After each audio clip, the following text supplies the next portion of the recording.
Mungu akamaliza salama katika mchezo wa leo, lakini mchezo ulikuwa mgumu sana kwa sababu wenzetu walikuja kwa kutafuta matokeo, walikuja kutupush, lakini tumetuliza akili, tumefuata maelekezo ya mwalimu, tumeondoka na ushindi katika mchezo wa leo.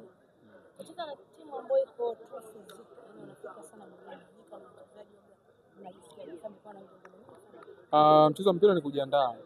Chochote ambacho tumekutana nacho uwanjani ukubaliane nacho. Kweli wenzetu walikuja sana, walikuwa na physics kubwa, lakini tumeendelea kuwa wavumilivu na tumepambana, tumepata matokeo. Wameletwa mmoja na surprise.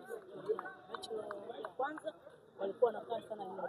Mechi leo wameamua kutawanya mpira, na wameamua na yeye kucheza kwa mmoja. Sio kiangalia jinsi ambavyo mechi ya kwanza na mechi ya pili. Ilikuwa ni ngumu kwa sababu kule kwao tumewafunga goli mbili na huko walikuwa wanataka kupush ili wapate matokeo, lakini tumeendelea kuheshimu kama limereki na sisi tukatumia ukubwa wetu tukapata matokeo. Umevuka hatua inayofuata. Tunaweza kuchezeni kuelekea hatua inayofuata itakuwa ngumu zaidi kuliko hata hii kwa sababu KMKM tunaheshimu na timu nzuri, mpaka wamevuka hatua ya pili, ndio na timu nzuri na wana wachezaji wazuri. Kwa sisi kama wachezaji tumejiandaa vizuri, tutaenda kuheshimu na kupata matokeo na kuvuka hatua makundi. Sasa mlikuwa mna pressure mchezo leo mkikumbuka kile ambacho kilitokea kwenye msimu uliopita dhidi ya Al Akdar hapa uwanja wa Chamazi? Yes, tulikuwa tuna pressure kubwa kwa sababu wenzetu walikuja kwa kutupress juu sana, lakini sisi tumefuata maelekezo ya walimu, tukaendelea kupunguza pressure, tukapata matokeo. Timu nne kutoka Tanzania zote zinafuzu katika hatua inayofuata. Ni faraja kiasi gani kwa nyinyi wachezaji kuona pia mnaiwakilisha nchi vizuri kimataifa? Ni faraja kubwa kwetu.